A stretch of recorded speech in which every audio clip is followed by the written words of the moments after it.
আজকে যেখানে বহুতা বিভক্ত, পরমত সহিষ্ণুতার অভাব, ধর্মের নামে দাঙ্গা, রাজনীতির নামে দাঙ্গা, এরকম একটা অস্থিতিশীল পৃথিবীতে যখন আমরা পারস্পরিক সৌহার্দ্যের কথা বলেছি, সেই তখন আমাদের সামনে চলে আসে ১৫০০ বছর আগের পৃথিবী, যে পৃথিবীতে কল্পনা করা যেত না যে দুটি ভিন্ন ভিন্ন ধারার সম্প্রদায়কে একটা মৌলিক লক্ষ্য উদ্দেশ্যকে সামনে রেখে একীভূত করা, তাদেরকে অ্যালাইন করে নিয়ে একটা রাষ্ট্রকে, একটা সমাজকে সামনের দিকে নিয়ে চলা, এটা তো আধুনিক পৃথিবীতে অনেকে ভাবতে পারে না। ১৫০০ বছর আগে যেটা তিনি ভেবে প্রতিষ্ঠিত করে রেখে চলে গেছে।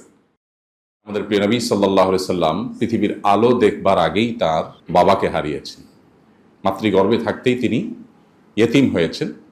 মায়ের গর্ভ থেকে দুনিয়াতে আসার খুব সামান্য সময়ের ব্যবধানে মাকেও হারিয়েছেন। অর্থাৎ মায়ের বুকের দুধটুকুন পর্যন্ত স্নেহ মমতা ভরে পান করবার সুযোগটি পাননি। এরপর যখন একমাত্র অভিভাবকত্বের দায়িত্ব নিলেন দাদা আব্দুল মুত্তালিব, সামান্য কিছুদিন যেতে না যেতেই আল্লাহ তাআলা তাকেও তুলে নিলেন। এ যেন একের পর এক পায়ের নিচ থেকে মাটি সরে যাওয়া, এর যেন সবচেয়ে উৎকৃষ্ট উদাহরণ।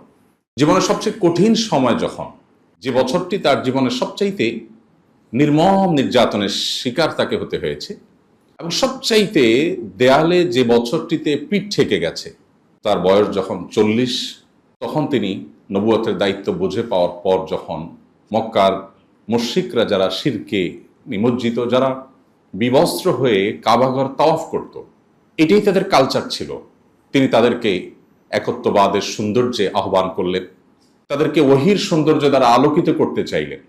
তার সে চাওয়ার প্রেক্ষিতেই তার উপরে আসলো নির্যাতনের স্টিম রোলার, যেটি আমরা সবাই জানি।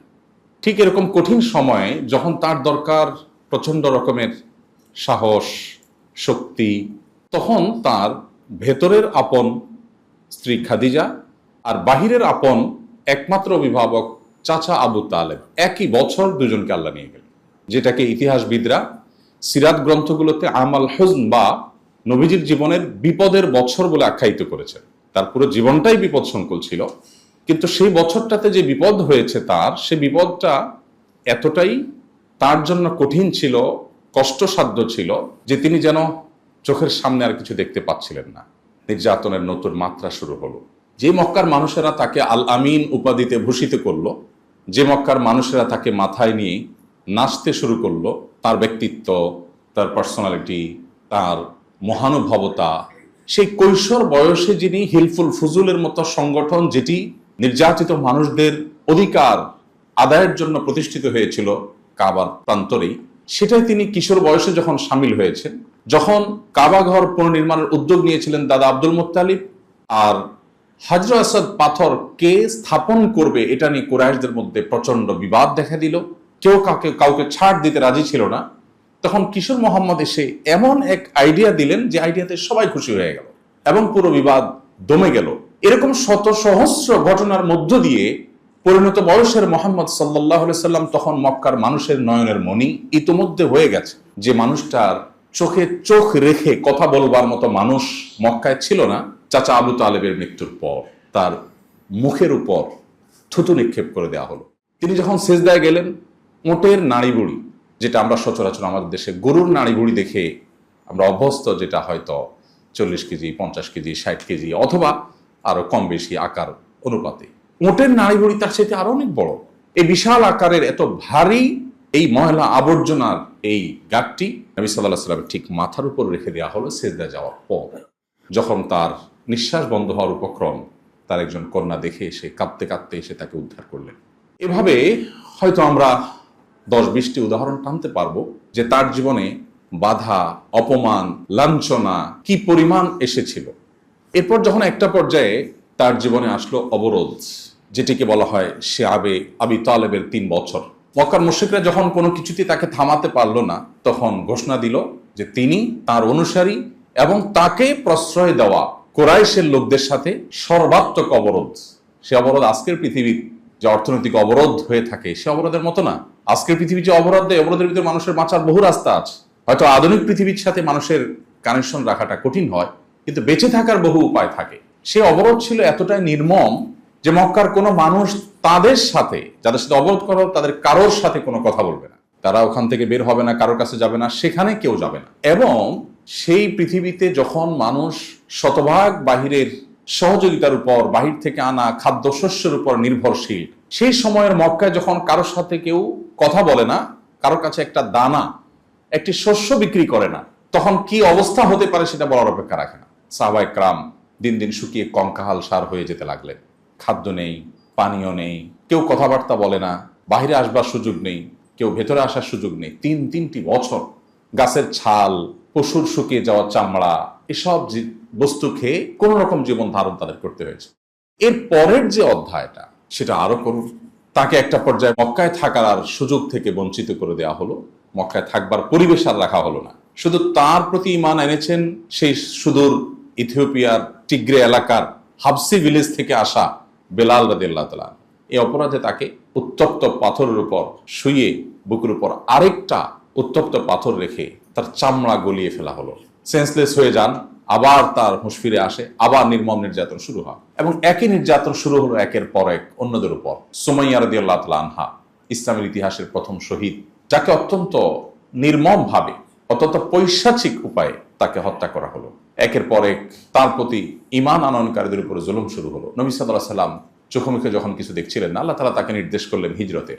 মদিনার মানুষ এসে তাকে ওয়েলকাম করলেন, আপনি আমাদের এখানে চলুন, আমরা আপনাকে ওয়েলকাম করব। তিনি মদিনায় গেলেন। সে যাওয়াটাও সুখকর কোনো যাওয়া না, আমরা জানি।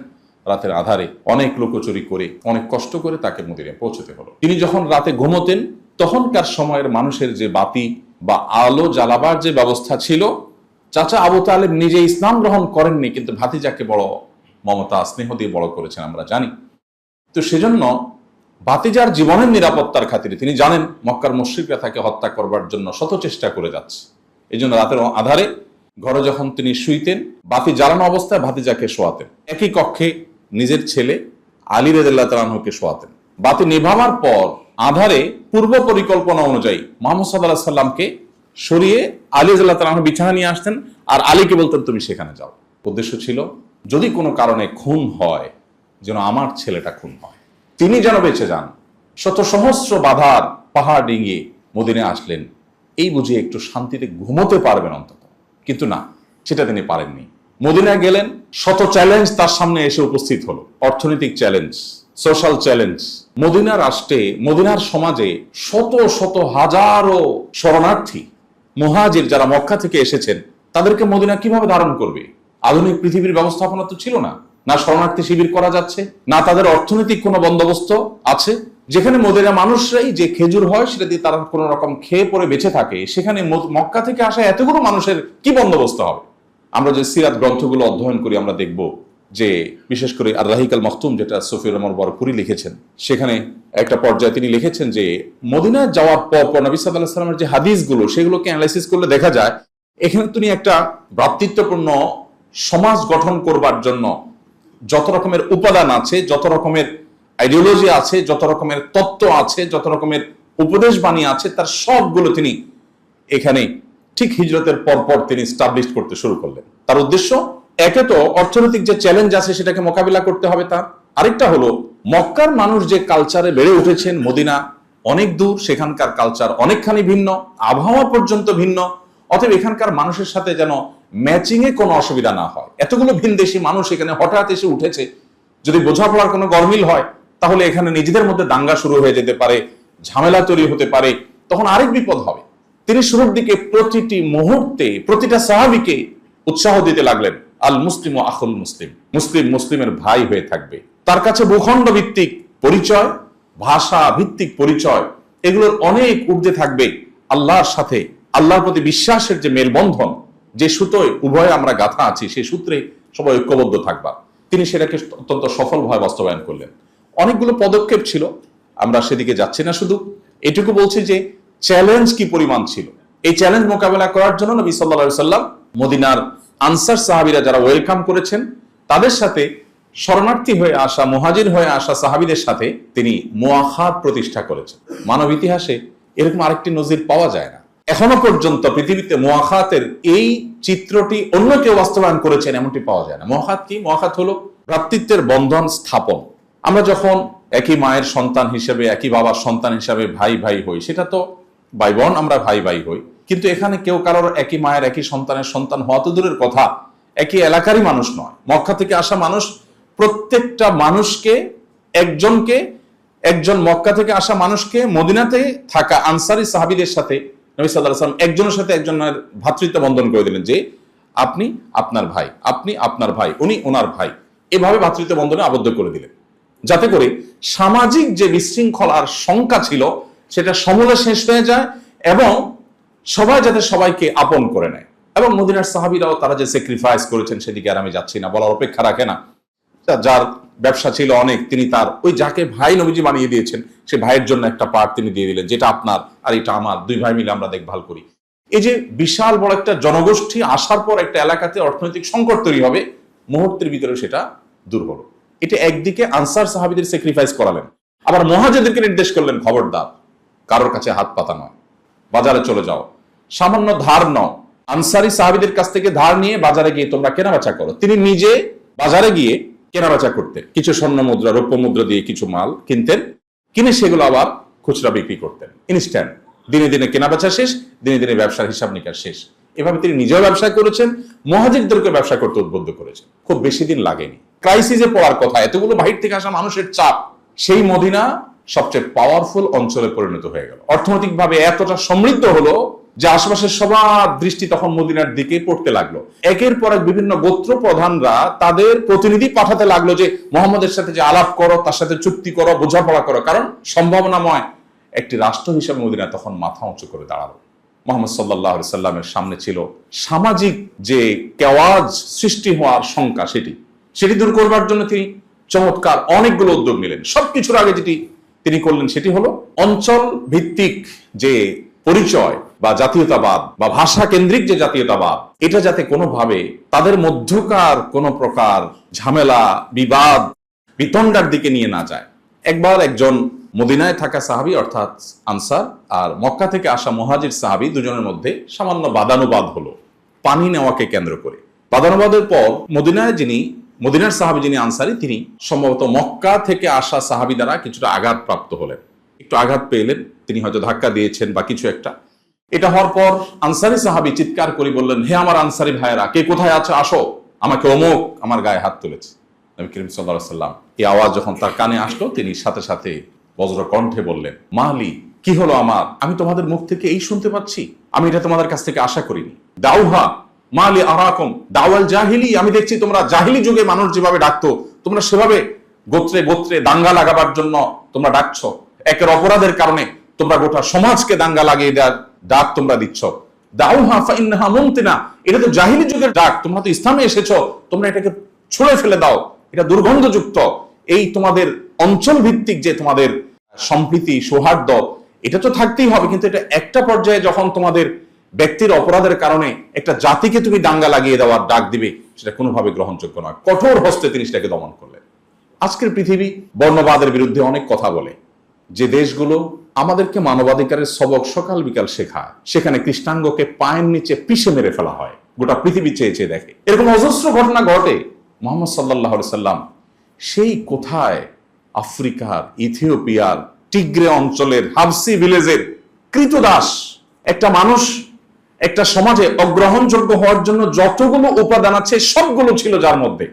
একে তো স্বাধীন মানুষ ছিলেন না, ছিলেন কৃতদাস, আবার কৃষ্ণাঙ্গ, আবার তিনি এ অঞ্চলের না, এসেছেন আফ্রিকা থেকে। অর্থাৎ একটা মানুষ একটা সমাজে নিগৃহীত হতে যা যা লাগে তার সবকিছু ছিল বেলাল রাদিয়াল্লাহু তাআলার মধ্যে।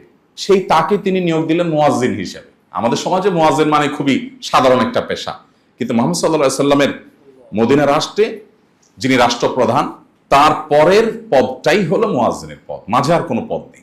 সেই পদটা দিলেন এই সাহাবীকে এবং সবাই তাকে সম্মান করতে লাগলেন, শ্রদ্ধা করতে লাগলেন। একবার তাকে সম্ভবত আবু যর গফারি রাদিয়াল্লাহু তাআলা আনহু, আরেকজন সিনিয়র সাহাবী নবী সাল্লাল্লাহু আলাইহি ওয়াসাল্লাম, তাকে অনেক ভালোবাসতেন। তিনি বোধহয় হে কালো মায়ের সন্তান এরকম একটা ডাক দিয়েছে, হয় দুষ্টমি করে আর না হয় নিজেদের মধ্যে কোনো বিষয়ে হয়তো মনোমালিন্য হয়েছে, এভাবে তিনি ডাক দিয়েছেন। নবী করিম সাল্লাল্লাহু আলাইহি ওয়াসাল্লামের কাছে বিষয়টি যখন আসলো, তিনি এমন ভাবে শাসালেন আবু যর গফারি রাদিয়াল্লাহু তাআলা আনহুকে, যে মদিনার বুকে আর কেউ কোনো কৃষ্ণাঙ্গের দিকে মুখ চোখ তুলে তাকাবে সে সাহস আর কেউ করেনি। সমূলে তিনি নিজের পায়ের নিচে পিষ্ঠ করে দিয়েছে। আমি একটি কথা প্রায় বলার চেষ্টা করি, নারী অধিকার নিয়ে কথা বলা এটা এখন একটা ফ্যাশনের বিষয়। যে হুজুর নারী অধিকার নিয়ে বেশি কথা বলে সে হুজুর আধুনিক হুজুর। আমার ভক্তদের মধ্যে মহিলারা ভক্ত একটু বেশি, কারণ মহিলাদের অধিকার নিয়ে আমরা একটু বেশি কথা বলি। অবশ্যই এটা ইন্টেনশনালি বলি তা না, নানা কারণে বলা হয়ে যায়। তো এই কারণে দেখা যায় যে মহিলারা তুলনামূলকভাবে বলে না এই হুজুর ভালো। তো মহিলাদের অধিকার নিয়ে কথা বলাটা এটা 2025-এর পৃথিবীতে এটা ফ্যাশনের বিষয়। এটা যে বলে সে সেফ সাইডে থাকে, সমস্ত এমবেসি গুলো তাকে সাপোর্ট করার জন্য দাঁড়িয়ে যায়, বিদেশি সংস্থাগুলো তার জন্য ফাইল রেডি করে ফেলে তাকে সাহায্য করার জন্য, সকল এলিমেন্ট তার পক্ষে দাঁড়িয়ে যায়, কারণ সে নারী অধিকার কর্মী। মোহাম্মদ সাল্লাল্লাহু আলাইহি সাল্লাম যখন নারী অধিকার নিয়ে কাজ করেছেন তখন নারী হিসাবে জন্মগ্রহণ করাটা পৃথিবীতে অপরাধ ছিল। অন্য কারোর কথা তো পরের কথা, কোরআন বলছে, আল্লাহ তাআলা ইরশাদ করছেন, ওয়াইদা বুশিরা আহাদুহুম বিল উনসা যাল্লা ওয়াজহুহু মুসওয়াদ্দান ওয়া হুয়া কাযীম। তাদের কাউকে যখন তোমার কন্যা সন্তান হয়েছে সংবাদ দেওয়া হতো তখন তার মুখ কালো হয়ে যেত, ইয়াতাওয়ারা মিনাল কওম, এবং সে মুখ লুকালুকি করত, মানুষের সামনে যেত না কিছুদিন যে কন্যা সন্তান হয়েছে।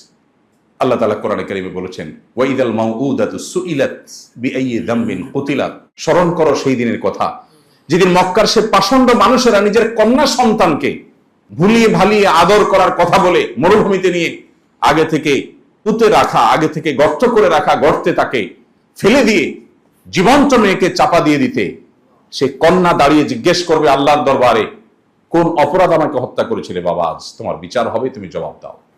সেই সমাজের বুকের উপর দাঁড়িয়ে বুক টান টান করে মুহাম্মদ সাল্লাল্লাহু আলাইহি সাল্লাম ঘোষণা করেছিলেন, কেউ যদি দুটি সন্তান কন্যা জন্ম দেয়, কোন মা বাবা যদি তাদের সাথে সদাচরণ করে, বৈষম্য না করে, জুলুম না করে তাদেরকে সুদীক্ষা দেয়, তাহলে সে শুধু জান্নাতে যাবে তা নয়, মুহাম্মদ সাল্লাল্লাহু আলাইহি সাল্লামের সাথে জান্নাতে থাকবে। ইমাম মালিক রাহমাতুল্লাহ আলাইহি আমাদের ফিকহের যে প্রসিদ্ধ 4টি থট মাযহাব, এর মধ্যে একটি থটের প্রতিষ্ঠাতা আপনারা জানেন, মদিনার মানুষ ছিলেন। তিনি বলতেন, আল আম্বিয়া ও আবুল বানাত, যার অর্থ হলো নবীগণ কন্যাদের বাবা। বেশিরভাগ নবী রাসূলদেরকে দেখা যায় আল্লাহ তাআলা মেয়ের বাবা করেছেন, ছেলের বাবা তুলনামূলক কম পাওয়া যায়। খোদ মুহাম্মদ সাল্লাল্লাহু আলাইহি সাল্লামকে আল্লাহ তাআলা ছেলে দিয়েছেন, কিন্তু ছেলে শৈশবেই নিয়ে গেছেন। 4টি সন্তান তার বড় হয়েছে, বেড়েছে, স্বাভাবিক জীবন পেয়েছে, তাদের 4 জনই কন্যা। এটা কিন্তু সাধারণ বা কাকতালীয় কোনো বিষয় নয়। অর্থাৎ আল্লাহ তাআলা নারী অধিকার সত্যিকার অর্থে তাকে দিয়ে প্রতিষ্ঠা করবেন, নারীদেরকে বঞ্চনার হাত থেকে মুক্তির কাণ্ডারি বানাবেন, সেজন্য তার ঘরে 4টি কন্যা সন্তান দিয়েছেন আল্লাহ। ছেলে সন্তান দিয়েছেন যেগুলো সবগুলো নিয়ে গেছেন, একটাকে রাখেন। মানে তিনি নিজের কন্যার বাবা হিসাবে গর্বিত মানুষ হয়ে মক্কা এবং মদিনা সহ তখনকার পৃথিবীর মানুষকে সভ্যতা শিখাবেন, কিভাবে মেয়েদেরকে মমতা দিয়ে বড় করতে হয়। তার প্রতি নাজিল হওয়া সূরাগুলোর মধ্যে সর্ববৃহৎ আয়তনের সূরাগুলোর একটি হলো সূরাতুন নিসা, অর্থাৎ নারী সংশ্লিষ্ট সূরা। কিন্তু কোরআনের কোথাও সূরাতুর রিজাল বা পুরুষ সংশ্লিষ্ট সূরা নেই। মুহাম্মদ সাল্লাল্লাহু আলাইহি সাল্লাম তার বিদায় হজের ভাষণে মানুষের জীবনের শেষ মুহূর্তের কথা সবচেয়ে গুরুত্বপূর্ণ হয়ে থাকে, সামারি হয়ে থাকে। তিনি সেখানে বলেছেন, ফাস্তাউসু বিন নিসাই খায়রা, তোমরা মেয়েদের ব্যাপারে, নারীদের ব্যাপারে আমার কাছ থেকে ওসিয়ত নিয়ে রাখো, তাদের সাথে সদাচরণ করবার, তাদের অধিকারগুলোকে যথাভাবে দেওয়ার ব্যাপারে তোমরা সদাচরণ করো। প্রিয় ভাইরা, নবী করিম সাল্লাল্লাহু আলাইহি সাল্লাম মায়ের জাতিকে মুক্তি দেবার জন্য, তাদের সম্মানকে প্রতিষ্ঠিত করবার জন্য, পাতালের অতল তল থেকে তাদের মর্যাদাকে তুলে আকাশের সুউচ্চ আসনে আসীন করবার জন্য যত পদক্ষেপ নিয়েছেন, শত সহস্র গবেষণা করেও সেগুলো কোনো কুলকানা করা কঠিন হবে। তিনি যখন এই গবেষণা করেছেন তখন কিন্তু নারী অধিকার নিয়ে কথা বলাটা এটা ফ্যাশনের বিষয় হওয়া তো অনেক দূরের কথা, এটা অত্যন্ত চ্যালেঞ্জিং একটা বিষয় ছিল। তিনি সেই কাজটা করেছেন।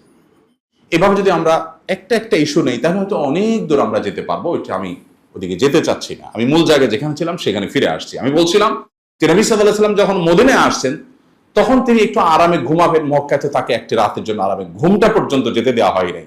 মদিনায় আসার পর একে তো অর্থনৈতিক চ্যালেঞ্জ, সামাজিক চ্যালেঞ্জ, দুটি ভিন্ন ভিন্ন সমাজে বেড়ে ওঠা মানুষগুলোকে একসাথে তাদেরকে শান্তিপূর্ণভাবে বসবাসের জন্য যাবতীয় পদক্ষেপ গ্রহণ করবার চ্যালেঞ্জ, এগুলোকে এত চমৎকার ভাবে তিনি আঞ্জাম দিয়েছেন যে মদিনাতে আনসার এবং মুহাজির সাহাবীদের সাথে পরস্পর মধ্যে কোনো প্রকার বিবাদ বিতণ্ডা তো দূরের কথা, একটি ছোট্ট কোনো দুর্ঘটনা তিনি হতে দেননি। এরকম নিখুঁত ভাবে তিনি এটাকে দমন করেছেন। পৃথিবীতে আরেকজন মহামানব, আরেকজন রাষ্ট্রনায়ক হয়তো এরকম আমরা দেখাতে পারবো না যিনি এতটা সাকসেস, এতটা সফল হয়েছে।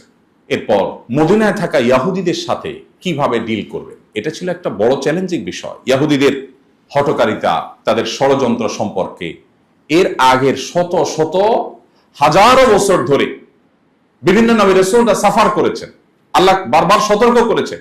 সেই ইহুদিদের সাথে ফেস করার ইস্যু আসলো মদিনাতে। তিনি কি করলেন? ঐতিহাসিক মদিনা সনদ তিনি রচনা করলেন।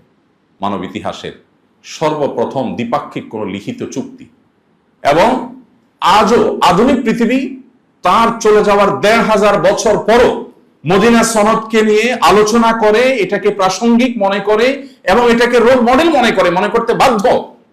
আজকে যেখানে বহুদা বিভক্ত, পরমত সহিষ্ণুতার অভাব, ধর্মের নামে দাঙ্গা, রাজনীতির নামে দাঙ্গা, এরকম একটা অস্থিতিশীল পৃথিবীতে যখন আমরা পারস্পরিক সৌহার্দ্যের কথা বলেছি, সেই তখন আমাদের সামনে চলে আসে ১৫০০ বছর আগের পৃথিবী, যে পৃথিবীতে কল্পনা করা যেত না যে দুটি ভিন্ন ভিন্ন ধারার সম্প্রদায়কে একটা মৌলিক লক্ষ্য উদ্দেশ্যকে সামনে রেখে একীভূত করা, তাদেরকে অ্যালাইন করে নিয়ে একটা রাষ্ট্রকে, একটা সমাজকে সামনের দিকে নিয়ে চলা, এটা তো আধুনিক পৃথিবীতে অনেকে ভাবতে পারে না। ১৫০০ বছর আগে যেটা তিনি ভেবে প্রতিষ্ঠিত করে রেখে চলে গেছে, তার সে মদিনা সনদ বাস্তবায়ন করার পর ইহুদিদের দুষ্টমি, তাদের ষড়যন্ত্র সাময়িকভাবে থেমে গেল, কিন্তু তলে তলে তারা তাদের সে কাজ অব্যাহত রেখেছে। আরেকটা চ্যালেঞ্জ ছিল মদিনাতে তার সামনে, মুনাফিকদের চ্যালেঞ্জ। কিছু মানুষ ইহুদিদের মধ্য থেকে মুসলমান হয়ে গেল, নামাজ কালাম পড়ে মসজিদে আসে, জেহাদে যায় নবীদের সাথে, সব ঠিক আছে, বাট তলে তলে তারা সব মক্কার মুশরিকদের সাথে কানেকশন রাখছে এবং এখানে ইনফরমেশনগুলো সব সেখানে পাস করছে। আপনি দেখুন, অর্থনৈতিক চ্যালেঞ্জ, সামাজিক চ্যালেঞ্জ, কালচারাল চ্যালেঞ্জ, এরপর ইহুদিদের চ্যালেঞ্জ, মুনাফিকদের চ্যালেঞ্জ, এতগুলো চ্যালেঞ্জের পাশাপাশি আশেপাশে থাকা ছোট ছোট বেদুইন গোষ্ঠীগুলো যারা মরুচারী ছিল, মদিনা শহরের সভ্যতা থেকে দূরে ছিল, তাদের জন্য হুমকি মনে হলো যে নতুন শক্তির উত্থান তো আমাদের বিপদের কারণ হবে। তারা নানাবিধ আক্রমণের প্রস্তুতি এবং প্ল্যান প্রোগ্রাম করছিল, সেগুলো মোকাবেলার প্রশ্ন। মাত্র একটি বছর পার হতে না হতে দ্বিতীয় বছরেই বদর যুদ্ধের মুখোমুখি হতে হলো, যে যুদ্ধের জন্য প্রস্তুত ছিলেন না, কিন্তু তাকে যুদ্ধ করতে হয়েছে। একরকম অস্ত্রশস্ত্র ছাড়াই ৩১৩ জন মানুষ নিয়ে মাত্র এগিয়ে গেলেন। নিজেদের রেখে আসা সম্পদ, মক্কাতে যেটা রেখে আসতে হয়েছে, খালি শরীর নিয়ে রাতের অন্ধকারে চলে আসতে হয়েছে, সেই সম্পদগুলোকে পুনরুদ্ধার করবার জন্য মক্কার মানুষদের কাছ থেকে সেখানে তাদের সামনে চাপিয়ে দেওয়া হলো যুদ্ধ। যে যুদ্ধের প্রস্তুতি নেই, অস্ত্রশস্ত্র নিয়ে যাননি, সেই যুদ্ধ তাকে ফেস করতে হয়েছে, যুদ্ধ করেছে এবং অকল্পনীয়ভাবে সকল প্রকার হিসেব নিকেশ, সকল জরিপ, সকল প্ল্যান প্রোগ্রাম, ধারণা সবকিছুকে ভুল প্রমাণ করে দিয়ে মাত্র ৩১৩ জন অনেকটাই নিরস্ত্র মানুষেরা সহস্র অস্ত্রধারী মানুষদের বিরুদ্ধে অলৌকিকভাবে বিজয়। এই বুঝি শান্তি শুরু হলো? না, মদিনা আসতে না আসতেই ওরা আবার সবাই সংঘবদ্ধ হয়ে সবার সকল সম্পদ সঞ্চয় করে জাতীয় কোষাগারে দিয়ে মক্কাতে কোষাগারের নেতৃত্বে সর্বগ্রাসী হামলা করার চক্রান্ত এবং পরিকল্পনা করে তারা জাস্ট ১ বছরের মাথাতেই উহুদের যুদ্ধ চাপিয়ে দিল। যারা মুহাম্মদ সাল্লাল্লাহু আলাইহি সাল্লামকে যোদ্ধা যোদ্ধা যোদ্ধা এই পরিচয়ে যারা পরিচিত করাতে চান, ইসলাম মুসলমানকে আঘাত করবার উদ্দেশ্যে, বিনয়ের সাথে আমি আহ্বান করি, মুহাম্মদ সাল্লাল্লাহু আলাইহি সাল্লাম মক্কায় গিয়েছেন নাকি ওরা মদিনায় এসেছে, এই ইতিহাসটা জানার জন্য তো পণ্ডিত হওয়ার দরকার নেই। বদর বলুন, উহুদ বলুন, উহুদে যখন তারা আসলো মদিনাকে রক্ষা করবার জন্য তিনি বের হলেন। মুনাফিকদের সমস্যা তিনি ফেস করছিলেন, সে মুনাফিকরা পথ থেকেই অর্ধেক হয়ে বের হয়ে আসলেন যে না, এটা যুদ্ধ না, এটা আত্মহত্যা। ওরা এত মানুষ আসছে, আমরা এই কয়জন যাচ্ছি, আমাদের কাছে কি আছে, কোনো প্রিপারেশন নেই, তাহলে এটা যুদ্ধ না আত্মহত্যা, আমরা যাব না। আব্দুল্লাহ ইবনে উবাই ইবনে সালুল, মুনাফিক সর্দার, তার নেতৃত্বে একটা বিশাল অংশ চলে আসলো। মনোবল ভাঙার জন্য একটা দলের আর কি লাগে, মাঝপথ থেকে যদি কিছু মানুষকে নিয়ে চলে আসে। তিনি এগিয়ে গেলেন, তিনি ফিরে আসলেন না, প্রথম বিজয় অর্জন করলেন। এরপরে তার একটা নির্দেশ থেকে কিছু সাহাবীরা একটু বিচ্যুত হলেন, সাথে সাথে নেমে আসলো আঘাত, তার দাঁত শহীদ হলো, তিনি রক্তাক্ত হলেন, ৭০ জন সাহাবীকে হারালেন, তার প্রিয় চাচাকে হারালেন, নির্মম অনেকগুলো ঘটনা ঘটলো। এরপরে একের পর এক, কখনো তাবুক, কখনো খন্দক, একের পর এক যুদ্ধ চাপিয়ে দেওয়া হয়েছে। যে মানুষটার জন্ম হয়েছে বাধা মাথায় রেখে, জন্মের আগে থেকেই বিপদ, বাবা নেই, জন্মের পরপর মা নেই, শৈশবেই দাদা নেই, একেবারে জীবনের কঠিনতম সময়ে একমাত্র ২ আশ্রয়দাতার ২ জন একসাথে নেই, এরপরে মক্কার মানুষদের একের পর এক বাধা, মদিনা আসার পর এত বাধা, সেই মানুষটা পৃথিবীর সবচেয়ে সাকসেস মানুষ, সে মানুষটা পৃথিবীর সবচেয়ে সফল মানুষ। এই অর্থে সফল তার মিশনকে তিনি সাকসেস করেছেন পৃথিবীতে মাত্র 400 মানুষের জীবনের বিনিময়ে। যতগুলো যুদ্ধে তিনি, যতগুলো অভিযানে তিনি সশরীরে অংশগ্রহণ করেছেন, তার নেতৃত্বে হয়েছে সাকুল্যে মুসলিম এবং প্রতিপক্ষের সব সৈনিক মিলে যারা মারা গেছেন সাকুল্যে সবার যোগফল 400-র কাছাকাছি। অনেক ইতিহাসবিদরা সহস্র মানুষের কথা বলেন, কিন্তু তাদের বাকি যে সংখ্যাটা অর্থাৎ 600-র কাছাকাছি, এই মানুষগুলো মূলত কোনো রণাঙ্গনে সম্মুখ সমরে মারা যায়নি। এরা হলো ইহুদিরা, যারা বিশ্বাসঘাতকতার কারণে তাদেরকে দণ্ড দিয়েছে, দণ্ড তারা প্রাপ্ত হয়েছে। আমরা যদি সেটাকে ইনক্লুডও করি, তারপরও সহস্র মানুষ, 1000 মানুষ। একটা দেশের একটা জাতীয় নির্বাচনেতে এর চেয়ে বেশি মানুষ অনেক দেশে মারা যায়। সেখানে তার আদর্শকে প্রতিষ্ঠা করার জন্য মাত্র 400 মানুষের জীবন দিতে হয়েছে। আর সময় নিয়েছেন কত বছর? মদিনা আসার পর নিরিবিলি কাজ করার একটু সুযোগ পেয়েছেন শত বাধার মধ্যেও মাত্র 10টি বছর। একটা সোসাইটিকে পরিবর্তন করে যাযাবরদেরকে অর্ধ পৃথিবীর শাসক বানিয়ে রেখে সেই ট্র্যাকে তুলে তারপর তিনি চলে গেছেন। আমাদের ব্যক্তি জীবন, সামাজিক জীবন, পারিবারিক জীবন, রাষ্ট্রীয় জীবন, আন্তর্জাতিক জীবনের প্রত্যেকটা সেক্টরে মুহাম্মদ সাল্লাল্লাহু আলাইহি সাল্লামকে অধ্যয়ন করা, তাকে চর্চা করা এবং তার আদর্শকে অনুসরণ করা, এটা নির্বিকল্প, এর কোনো বিকল্প নেই। কিভাবে একজন মানুষ এত বাধার প্রাচীর ডিঙিয়ে বেঁচে থাকেন, এটাই যেখানে কঠিন বিষয়। সেখানে শুধু বেঁচে থাকেন নাই, তার আদর্শকে সবচেয়ে সাকসেস, সবচেয়ে সফল আদর্শ হিসাবে প্রতিষ্ঠা করেছেন। আজকে পৃথিবীতে যে সমস্ত বৈশ্বিক চ্যালেঞ্জ আমরা দেখতে পাই, এই চ্যালেঞ্জগুলোকে যদি আমরা মুহাম্মদ সাল্লাল্লাহু আলাইহি সাল্লাম তার যে সিরাত রেখে গেছেন সেটার আলোকে যদি আমরা দেখি, তাহলে আমরা দেখতে পাবো যে প্রত্যেকটা বিষয়ের ক্ষেত্রে তার সুমহান আদর্শ আছে, যে আদর্শটা সবচেয়ে কার্যকর, সবচেয়ে প্রতিষ্ঠিত। পৃথিবীতে বহু দার্শনিক ছিলেন, বহু গবেষক ছিলেন, রাষ্ট্রচিন্তক ছিলেন, যারা কিভাবে রাষ্ট্র চলবে, কিভাবে পরিবার চলবে, কিভাবে সমাজ চলবে সম্পর্কে বহু আইডিয়া দিয়েছেন, বহু গবেষণা করেছেন, বহু রিসার্চ করেছেন।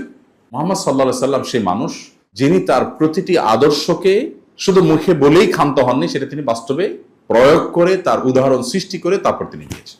আমরা আজকে পৃথিবীতে রাজনৈতিক এবং রাষ্ট্রীয় নেতৃত্বে যে সমস্ত চ্যালেঞ্জগুলো দেখি, যেমন ক্ষমতার অপব্যবহার সর্বত্র, শোষণ এবং অস্থিতিশীলতা, দুর্নীতি, বিচারহীনতা, মানবাধিকার লঙ্ঘন, ধর্মীয় সংঘাত, যুদ্ধের নামে গণহত্যা, আরো যত রকমের চ্যালেঞ্জ আছে, আমরা দেখি এর বিপরীতে মুহাম্মদ সাল্লাল্লাহু আলাইহি সাল্লাম যে আদর্শ আমাদের সামনে উপস্থাপন করেছেন, সে আদর্শ, তার সে জীবন দর্শন এই চ্যালেঞ্জগুলো প্রত্যেকটিকে মোকাবেলা করার জন্য সবচেয়ে কার্যকর। আমরা কোরআন নিশ্চয়ই সবাই অধ্যয়ন করি। আমি আপনাদেরকে বিনয়ের সাথে অনুরোধ করতে চাই, দুটি গ্রন্থ, এক হলো কোরআন কারীম, আরেকটি হলো নবী সাল্লাল্লাহু আলাইহি সাল্লামের পুরো সিরাত গ্রন্থ।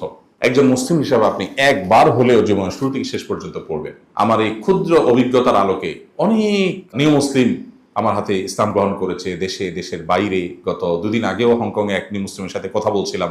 কয়েক মাস আগে নিউজিল্যান্ডের এক তরুণ, এখানকার আদিবাসী যে মাউরি, সেই মাউরি একজন ইয়াং 17-18 বছর বয়স হবে সম্ভবত, তার ইসলাম গ্রহণের কথা শুনে একটা অনুষ্ঠান শেষে তাকে জিজ্ঞেস করলাম, এরকম শত সহস্র হয়তো হবে, সব মিলিয়ে আমি আমার জীবনে অভিজ্ঞতা সঞ্চয় করেছি যে যত অমুসলিম এখনো ইসলামে আসে, আমি জিজ্ঞেস করি যে ভাই কেন আপনি ইসলামে আসছেন? কারণ আমার মুসলমানদের কাজকাম দেখে তো ইসলামে আসার কোনো কারণ থাকতে পারে না।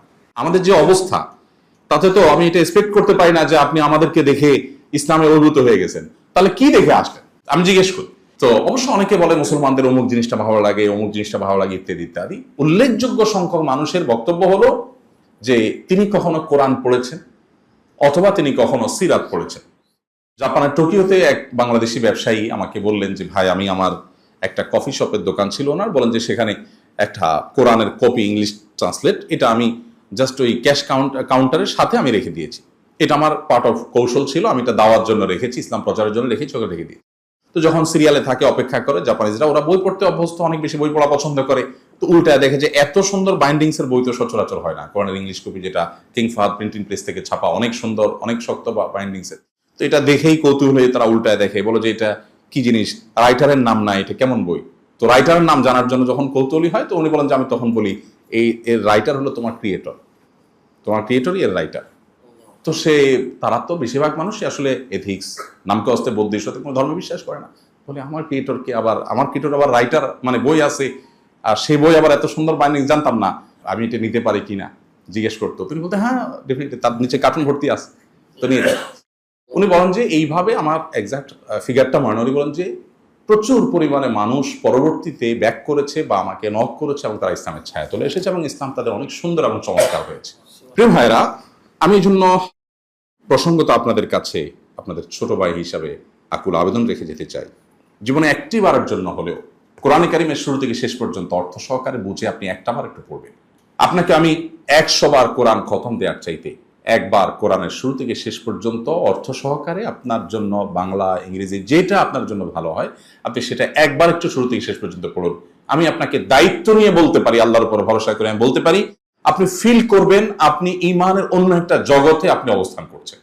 ফ্রান্সের একজন পলিটিশিয়ান, ভদ্রলোকের নামটা আমার মনে থাকে না, খুব স্বাস্থ্যবান, মাথায় চুল নাই, 2009-10 সালের দিকে আমার মনে আসে, আমি যখন সৌদি আরব ইসলামিক অ্যাফেয়ার্স মিনিস্ট্রিতে কাজ করি, প্রবাসী বাংলাদেশিদের মোরাল ডেভেলপমেন্টের জন্য আমার কাজ করার সুযোগ যখন হয়েছে, 10 বছর ছিলাম সেখানে, তখন আমার মনে আছে যে আমি সোশ্যাল মিডিয়াতে সেই ভদ্রলোকের অনেক ইসলামোফোবিক কাজকামের বিরুদ্ধে আমি সমালোচনা করতাম। গত বছর 2 আগে সম্ভবত আমার অফিসে একজন রিটায়ার্ড নেভি অফিসার আমার অফিসে আসলেন, খুবই সিনিয়র মানুষ। তিনি আমাকে বললেন যে ভাই ভিডিওটাকে আপনি দেখেছেন? তো দেখেন।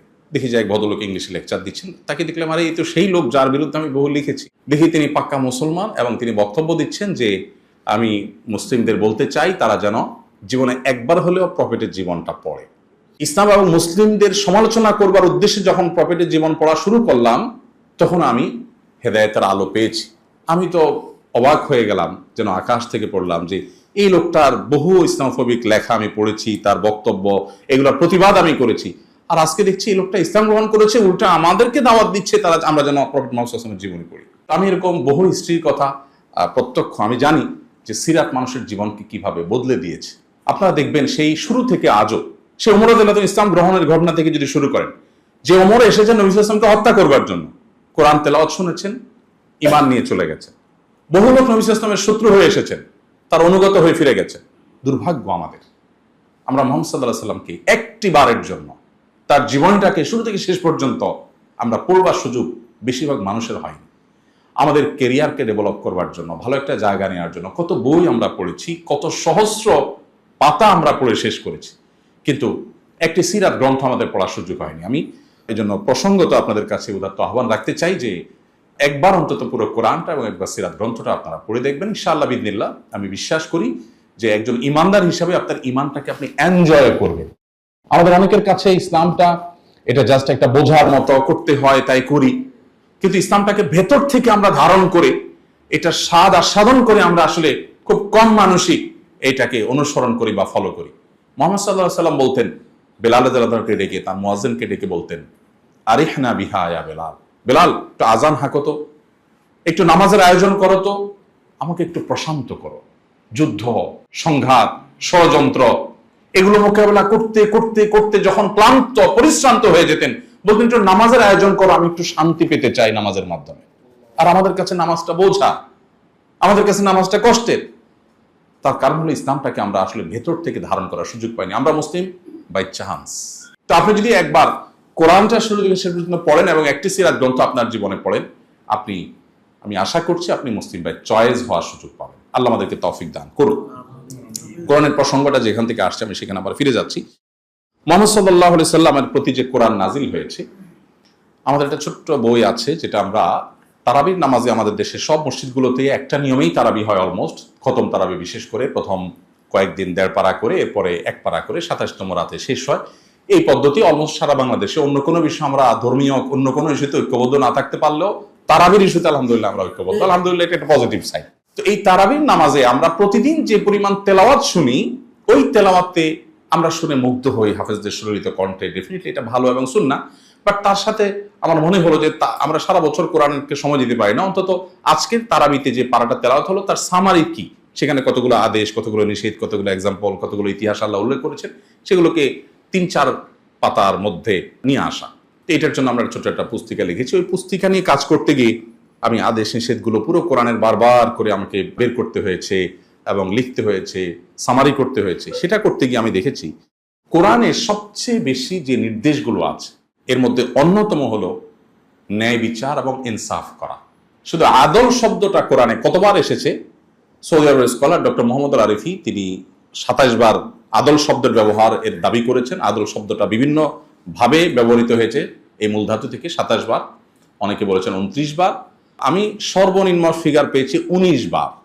আর আদল শব্দের প্রতি শব্দ আরেকটা কিস্ত শব্দটা আছে, এই শব্দের ব্যবহার হয়েছে কমপক্ষে 21 বার, তার মানে দুটি মিলিয়ে কমপক্ষে 40 বার ইনসাফের এই সরাসরি নির্দেশ এসেছে। আর পরোক্ষ নির্দেশ যেগুলো এসেছে সেগুলোকে একসাথ করলে শতাধিক বার কোরআনে আমাদেরকে নির্দেশ করেছেন আল্লাহ তাআলা যেন আমরা ইনসাফ করি। এমনকি আমরা সাধারণত প্রতিপক্ষের প্রতি ইনসাফ করতে গেলেই আমাদের জন্য কঠিন হয়, যে আমার মতের বিরুদ্ধে, আমার দলের বিরুদ্ধে, আমার আদর্শের বিরুদ্ধের মানুষ যখন আমার বিচারের মুখোমুখি হবে বা তাকে বিচার করবার সুযোগ আসবে, তখন ন্যায় বিচার করাটা খুব কঠিন হয়ে যায়।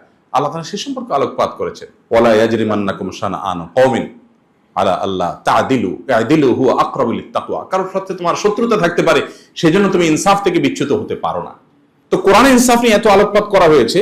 নবী সাল্লাল্লাহু আলাইহি সাল্লামের চরিত্র সম্পর্কে মা আয়েশা বলেছেন, কানা খুলুকুহাল কোরআন, তার জীবন চরিত্র যদি কেউ জানতে চায় সেজন্য কোরআন খোলে, কোরআন পড়লেই কোরআনে যা পাবে সেটার বাস্তব উদাহরণ, জাস্ট এক্সাম্পল তিনি ছিলেন। তো যেই মানুষটার প্রতি নাজিল হওয়া কোরআনে এত বেশি ইনসাফের কথা বলা হয়েছে, এত বেশি আদলের কথা বলা হয়েছে, তিনি কিভাবে রাজনৈতিক এবং রাষ্ট্রীয় নেতৃত্বে যে বিচারহীনতার চ্যালেঞ্জ, শোষণ এবং আরো যত রকমের চ্যালেঞ্জ আছে সেগুলো কিভাবে তিনি ওভারকাম করেছেন সেটা বলার অপেক্ষা রাখেন, এবং স্বল্প সময় সেটা আলোচনার সুযোগও নেই। একটি ঘটনা বলতে চাই প্রসঙ্গত, আপনারা অনেকে হয়তো শুনেছেন নিশ্চয় ঘটনাটি। সেটি হলো, একবার ফাতেমা নামে এক মহিলা চুরি করলো, যিনি খুব সম্ভ্রান্ত ফ্যামিলির ছিলেন, ধরা পড়েছে, প্রমাণিত হয়েছে, এবং কোরআনের আইন অনুযায়ী তার বিচার কার্যকর করবার প্রস্তুতি চলছে। এদিকে সবাই কানাঘুষা করছে, এরকম সম্ভ্রান্ত একটা ফ্যামিলির এই নারীর উপরে শাস্তি কার্যকর হবে, এটা কোনোভাবে অ্যাভয়েড করা যায় কিনা। তখন সবাই ওসামা ইবনে যায়েদ, নবী সাল্লাল্লাহু আলাইহি সাল্লামের যে পালক পুত্র বলা হয়, যে যায়েদ রাদিয়াল্লাহু তাআলা, তার ছেলে, নাতি বলা যায়, আর রক্তের নাতি না, পালক পুত্র, সেই সূত্রে নাতি বলা যায়। তো সে ওসামা ইবনে যায়েদকে নবী সাল্লাল্লাহু আলাইহি সাল্লাম অনেক স্নেহ করতেন। সবাই চিন্তা করলো যে নবীজি এই শিশুটাকে অনেক ভালোবাসে, তাকে দিয়ে বলাতে হবে, আমরা কেউ বলতে পারবো না, তাকে দিয়ে বলালেন। নবী সাল্লাল্লাহু আলাইহি সাল্লাম রাগান্বিত হয়ে গেলেন, আল্লাহর বিধানের ক্ষেত্রে তোমরা আমাকে সুপারিশ করতে আসছো? এরপর নবী করিম সাল্লাল্লাহু আলাইহি সাল্লাম বললেন, দেখো ফাতেমা বিনতে মুহাম্মদ, অর্থাৎ আমার কন্যা যে, তার নামও ফাতেমা, সেও যদি চুরি করতো আজ, তো আমি তারও উপর এই শাস্তি কার্যকর করতাম, এক চুল আমি এদিক সেদিক হতে দিতাম না। একবার এক লোক যুদ্ধ চলাকালে জিহাদের ময়দানে প্রতিপক্ষের, শত্রুপক্ষের মক্কার মুশরিকদের তরফে যুদ্ধরত ছিল, তাদের সাথে মক্কা থেকে আসছে, এবং অনেকগুলো পশু সম্পদ তার তত্ত্বাবধানে ছিল, ছাগলের পাল তার অধীনে ছিল। তিনি মূলত মুসলিম হয়েছেন ভেতর থেকে, বাট মুসলিমদের সাথে যোগদান করবার সুযোগ পাচ্ছিলেন না। যুদ্ধের নাম করে তাদের সাথে বের হয়ে এসেছেন। যখন এই দুই দল কাছাকাছি অবস্থান করছে, তিনি ছাগল চড়াবার ভান করে মুসলিমদের দলে ঢুকে গেলেন, যে তাড়াতাড়ি মুহাম্মদ সাল্লাল্লাহু আলাইহি ওয়াসাল্লামকে যায় বললেন যে আমি কিন্তু মুসলিম, আমি প্রতিপক্ষের হলেও আমি আপনার অনুগত, বাট আমি সুযোগ পাচ্ছিলাম না, এখন আমি চলে আসছি। নবী করিম সাল্লাল্লাহু আলাইহি ওয়াসাল্লাম তখন দরিদ্রের কষাঘাতে তিনি জর্জরিত মদিনার নেতৃত্ব দিচ্ছিলেন। এতগুলো পশু সম্পদ ওই লোক নিয়ে এসেছে, সব প্রতিপক্ষের, শত্রুপক্ষের। নবীজি সাল্লাল্লাহু আলাইহি ওয়াসাল্লাম বললেন, তোমাকে ওয়েলকাম, বাট এগুলোকে নয়, কারণ এগুলো আমাদের না, এগুলো তাদের। তোমাকে আমানত দেওয়া হয়েছিল, সো তুমি আমানত তাদেরটা তাদেরকে দিতে হবে। তোমাকে ওয়েলকাম করতে পারে, তুমি যে সম্পদ নিয়ে আসছো, ওরা আমার শত্রু হতে পারে, তুমি আমানতের খেয়ানত করে সেগুলো আমার হাতে তুলে দিবে, আর সেটাকে আমি অ্যাকসেপ্ট করব, আমি সেই নবী নই, সেই মানুষ নই, তোমাকে এগুলো ব্যাক করতে হবে। দরিদ্রের কষাঘাতে থাকা অবস্থায় হিজরত যখন করেন, আল আমিন নাম, আমরা অনেকে হয়তো মনে করি, আমাদের তো গ্রামে গঞ্জে শহরে, আমাদের এলাকাতে তো, আমাদের সমাজে তো অনেক লোক বিশ্বস্ত আছে, আমরা বলি লোকটা খুব বিশ্বস্ত। বাট বিশ্বস্ততার লেভেল কোথায় গেলে একটা মানুষ আল আমিন উপাধিতে এইভাবে ভূষিত হতে পারেন? যখন তিনি মক্কা থেকে হিজরত করে মদিনায় আসছেন, মক্কাবাসীর নির্যাতনে জর্জরিত হয়ে, অতিষ্ঠ হয়ে, মাতৃভূমি ফেলে রেখে, চোখের পানি ফেলতে ফেলতে রাতের আধারে যখন তিনি অজানার উদ্দেশ্যে বের হতে হচ্ছে, সেই সময়টাতে যাবার আগে আলীকে ডেকে বললেন, আলী আমি চলে যাচ্ছি, বাট তুমি যেতে পারবে না, 3 দিন তুমি এখানে থাকবে, তারপর তুমি এখান থেকে বের হবে, স্থান ত্যাগ করবে। ডিউটি কি? ডিউটি হলো, আমার কাছে অমুক এই যে এই পুটলিতে থাকা স্বর্ণ মুদ্রা রেখেছে আমানত, অমুক এই রৌপ্য মুদ্রা রেখেছে আমানত, অমুক এই গোল্ড রেখেছে আমানত, এগুলো এটা অমুকের, এটা তমুকের, এগুলো যার যার মালিকের কাছে পৌঁছে দিয়ে তারপর তুমি হিজরত করবে। যাদের নির্যাতনে অতিষ্ঠ হয়ে সেই মাতৃভূমি ছাড়ছেন, তাদের আমানতগুলো বুঝিয়ে দিয়ে তারপর সেখান থেকে যাচ্ছেন। এবং সেই মানুষগুলোকে যখন হাতের কাছে পেলেন ঐতিহাসিক মক্কা বিজয়ের সময়, এত বিশাল বাহিনী নিয়ে আসলেন, মক্কার মানুষেরা এত লোকের বাহিনী কখনো চোখে দেখেনি। রাতে যখন সবার হাতে আলো ছিল, মশাল ছিল, সে বিশাল লোকবল দেখে সবাই ভড়কে গেছে, আবু সুফিয়ান শহর সবাই ভড়কে গেছে। সবাই মনে করেছে বোধহয় পিপিলিকার মতো পিষ্ট করে ফেলা হবে, যা করেছি আমরা। তিনি এসে বললেন, লা তাসরিবা আলাইকুমুল ইয়াওম, আজ কোনো প্রতিশোধ নয়, সবাইকে সাধারণ ক্ষমা ঘোষণা করা হলো। এবং আবু সুফিয়ানের মতো নেতা, যার নেতৃত্বে বহু সাহাবীকে হত্যা করা হয়েছে, বলে যে তাকেও সাধারণ ক্ষমা ঘোষণা করা হয়েছে, এমনকি তার কাছে গিয়ে কেউ আশ্রয় নিলে তাকেও সাধারণ ক্ষমা ঘোষণা করা হয়েছে। অনেকটা রক্তপাতহীন ভাবে, উল্লেখযোগ্য দুই একটা বিচ্ছিন্ন ঘটনা ছাড়া অনেকটা রক্তপাতহীন ভাবে মক্কা বিজয় করলেন। তিনি বলেছেন, লা ইউমিনু আহাদুকুম হাত্তা আকুনা হাব্বা ইলাইহি মিন ওয়ালাদিহি ওয়া ওয়ালিদিহি ওয়ান নাসি আজমাইন, তোমাদের কেউ কখনো আল্লাহর কাছে প্রকৃতি ঈমানদার হতে পারবে না যতক্ষণ পর্যন্ত, তিনি বলছেন, তিনি অর্থাৎ মুহাম্মদ সাল্লাল্লাহু আলাইহি সাল্লাম আমাদের কাছে আমাদের নিজের বাবা, সন্তান, আমাদের যে কোনো মানুষের চাইতে প্রিয় না হবে। এখন এই হাদিসের আলোকে বোঝা যাচ্ছে যে নবীজির ভালোবাসাকে সবচেয়ে প্রবল ভাবে অন্তরে স্থান দিতে হবে, দেন আমরা ঈমানদার হতে পারবো পূর্ণাঙ্গ ভাবে আল্লাহর কাছে। এখন ইস্যু হলো যে ভালোবাসা তো আইন করে হয় না। তিনি বলেছেন, আমাকে ভালো না বাসলে ঈমানদার পূর্ণাঙ্গ হতে পারবো না, এটা তো আইন। এখন ভালোবাসার জন্য আমরা এই আইন দিয়ে কিভাবে ভালোবাসা তৈরি করবো? আর সেই ভালোবাসা তৈরি করবার প্রয়োজনে আমাদেরকে তাকে জানতে হবে। তাকে যখন জানবো, ভালোবাসা অটোমেটিক তৈরি হবে। সাহাবায়ে কেরাম সিরাতকে এইভাবে ধারণ করতেন। আজকের পৃথিবীতে যে যুদ্ধের নামে গণহত্যা চলছে, এবং ওপেন সিক্রেট আমরা সবাই জানি, শান্তি প্রতিষ্ঠান নামে গরিব দেশগুলোর সম্পদ লুণ্ঠন করার পায়তারা চলছে, এবং আমরাও জেনে না জেনে, বুঝে না বুঝে আমরা সেগুলোর সাথে জড়াচ্ছি, জড়িয়ে আছি। আমরা জানি যে পৃথিবীর অভাবী দুস্থ দেশগুলোর খনিজ সম্পদগুলো লুট করার মহোৎসব চলছে বিভিন্ন মুখরোচক নাম দিয়ে। আজকের আধুনিক পৃথিবীতে অন্য ধর্মাবলম্বী, ভিন্ন ধর্মের মানুষ, সংখ্যালঘু যারা, তাদের প্রতি দায়িত্বশীল হওয়ার দীক্ষা পৃথিবীর প্রত্যেকটা অঞ্চলে মানুষ দেয়, সভ্য পৃথিবীর সবাই দেয়, আমরাও দেই। মুহাম্মদ সাল্লাল্লাহু আলাইহি সাল্লাম তার কার্যক্রমগুলো মূল্যায়ন করতে হলে আমাদেরকে কিন্তু ১৫০০ বছর আগে ফিরে যেতে হবে। আমরা ২০২৫-এর পৃথিবীতে যদি তার কার্যক্রমকে মূল্যায়ন করি, এটা সঠিক মূল্যায়ন হবে না। কারণ তিনি যে সময় ছিলেন, তখনকার পৃথিবীতে প্রতিপক্ষের মানুষদের প্রতি শ্রদ্ধা দেখানো বা তাদেরকে সহ্য করা, এটা তো মানুষ কল্পনা করতো না। সেই সমাজের বুকে তিনি রণাঙ্গনেও কোনো ধার্মিক, কোনো উপাসনালয় ইবাদতরত, উপাসনারত, সে যেই ধর্মের মানুষ হোক, তাকে আঘাত করতে আবু বকর রাদিয়াল্লাহু তাআলা পরিষ্কার ভাবে ফরমান জারি করেছেন অফিসিয়াল, খবরদার এটা করা যাবে না। কোন কৃষি ক্ষেতে, কোন ফসলি জমিনে কোন প্রকার আক্রমণ যেন করা না হয়, তিনি নির্দেশ জারি করেছেন। আজকে যেই পৃথিবীকে আমরা সভ্য দাবি করছি, আমরা নিজেদেরকে সভ্য দাবি করছি, সেই পৃথিবীতে বাবার সামনে, মায়ের সামনে ক্ষুধার কষ্টে কাতরাতে কাতরাতে শিশু কঙ্কালসার হয়ে মৃত্যুর জন্য প্রহর গুনছে। কলোসিয়ামের গ্যালারির মতো গোটা পৃথিবী থেকে আমরা চেয়ে চেয়ে দেখছি, এরপর আমরা নিজেদেরকে সভ্য দাবি করছি। মুহাম্মদ সাল্লাল্লাহু আলাইহি সাল্লামের জীবনে এতগুলো যুদ্ধে অংশগ্রহণ করা, এতগুলো যুদ্ধের নেতৃত্ব, এতগুলো অভিযান নেতৃত্ব দেওয়ার ইতিহাসে কোন একটা শিশুর গায়ে একটি ফুলের টোকা লেগেছে, এটা তার কোনো শত্রুও দাবি করার সুযোগ পায়নি। উহুদ যুদ্ধের একটা ছোট্ট ঘটনা না বলে পারছি না। তিনি তার তরবারি দিলেন রণাঙ্গনে, চরম অবস্থা যখন বিরাজ করছে, মুসলমানদের খারাপ সময় যাচ্ছে, তখন একজনকে সাহসিকতা দেওয়ার জন্য, সাহস দেওয়ার জন্য তাকে তার তরবারি দিয়ে বলেন, যাও, আমার তরবারি দিলাম। নবীজির তরবারি পেয়েছে, সে অনেকটা সাহসী হলেন এবং তিনি ঝাঁপিয়ে পড়লেন যুদ্ধে।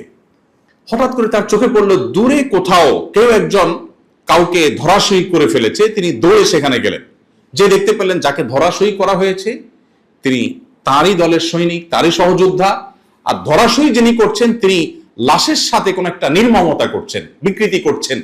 তখন তিনি আরো কাছে গেলেন, কাছে গিয়ে দেখলেন যে সেই নির্মম দৃশ্য, কলিজা বের করে ইসলামের চাচার কলিজা চাবানোর সে দৃশ্য।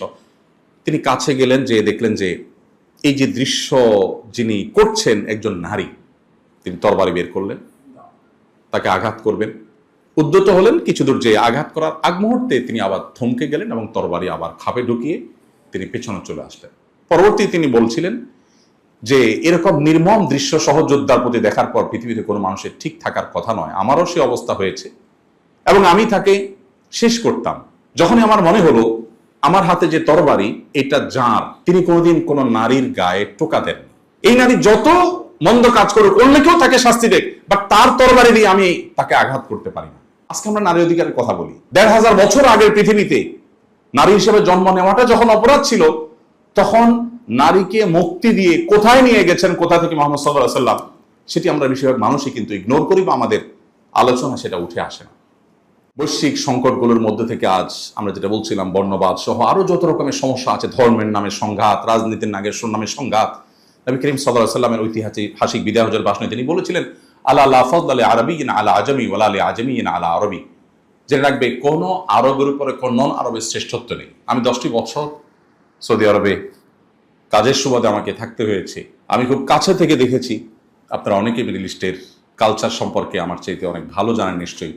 আরবরা অনারবদেরকে সাধারণত তাদের মধ্যে ইগো এত বেশি, আত্মসম্মান এত বেশি, তারা মানুষ মনে করে না। এটা হলো তাদের কমন কালচার। দুর্ভাগ্যজনক একটা বাস্তবতা। এটা আজকের না, এটা শত শত হাজার বছর আগে থেকে তারা এরকম। তাদের টেন্ডেন্সি এবং প্রবণতা অনেক পুরাতন। সেই আরব সমাজের বুকের উপর দাঁড়িয়ে নবী সাল্লাল্লাহু আলাইহি ওয়াসাল্লাম বিদায় হজের ভাষণে বলছেন, আলা লা ফাজলা লি আরাবিয়্যিন আলা আজমি। ভালো করে শুনে রাখো, তুমি আরব হওয়ার কারণে কোন নন আরবের উপরে তোমার চুল পরিমাণ কোনো শ্রেষ্ঠত্ব নেই। শ্রেষ্ঠত্ব হবে তোমার কর্মে গুণে, কর্ম বিচারে। সে যদি আফ্রিকার হয় সে শ্রেষ্ঠ হবে, আর তোমার কর্ম যদি খারাপ হয়, তুমি শুধু আরবের না, মক্কার না, কোরাইশেরও যদি হও, তুমি অধম হবে। তোমার এই ভাষাভিত্তিক বা ভৌগোলিক পরিচয় তোমাকে কোনো শ্রেষ্ঠত্বের আসনে আসীন করবে না। আমরা এখনকার পৃথিবীতে বর্ণবাদের বিরুদ্ধে, বৈষম্যের বিরুদ্ধে কিংবা সংখ্যালঘু নির্যাতনের বিরুদ্ধে আমরা কথা বলি, এটাও অনেকটা ফ্যাশনের ব্যাপার। এটা যারা বলে তারা সবার কাছে বাহবা পায়, সমাজ তাদেরকে অ্যাপ্রিসিয়েট করে, আধুনিক মনে করে। তিনি যখন বলেছেন তখন কিন্তু পরিস্থিতি এমন ছিল না। অতএব তার প্রতিটি বিষয়কে যদি আপনি সঠিক এবং যথাযথ মূল্যায়ন করতে হয়, তাহলে আপনাকে ফিরে যেতে হবে 1500 বছর আগের পৃথিবীতে, যে তখনকার পৃথিবীতে তিনি এটা করেছেন, যেটা তখনকার পৃথিবীতে মানুষ হয়তো কল্পনাও কোনোদিন করেন। যুদ্ধের ক্ষেত্রে আরেকটি কথা বলি, একটা হাদিস খুব প্রসিদ্ধ, হাদিস চর্চা করেন এরকম যে কোনো মানুষ মাত্রই জানবেন, নবী সাল্লাল্লাহু আলাইহি ওয়াসাল্লাম কিন্তু লাশের সাথে কোন প্রকার অমানবিক আচরণ করতে, লাশের মধ্যে কোনো বিকৃতি সাধন করতে, হোক সে মৃত্যুদণ্ডপ্রাপ্ত আসামি, হোক সে যুদ্ধরত কোনো কাফির অমুসলিম, হোক সে যে ব্যক্তি হোক না কেন, নবী সাল্লাল্লাহু আলাইহি ওয়াসাল্লাম পরিষ্কারভাবে নিষেধ করেছেন। হাদিসটি হলো নাহান নবী সাল্লাল্লাহু আলাইহি ওয়াসাল্লাম আনিল মুসলা করতে নিষেধ করেছেন। মুসলা মানে হলো লাশের কান কাটা, নাক কাটা, চোখ বের করে ফেলা, হাত কেটে ফেলা, পাও কেটে ফেলা, জাস্ট পৈশাচিক উৎসব করা।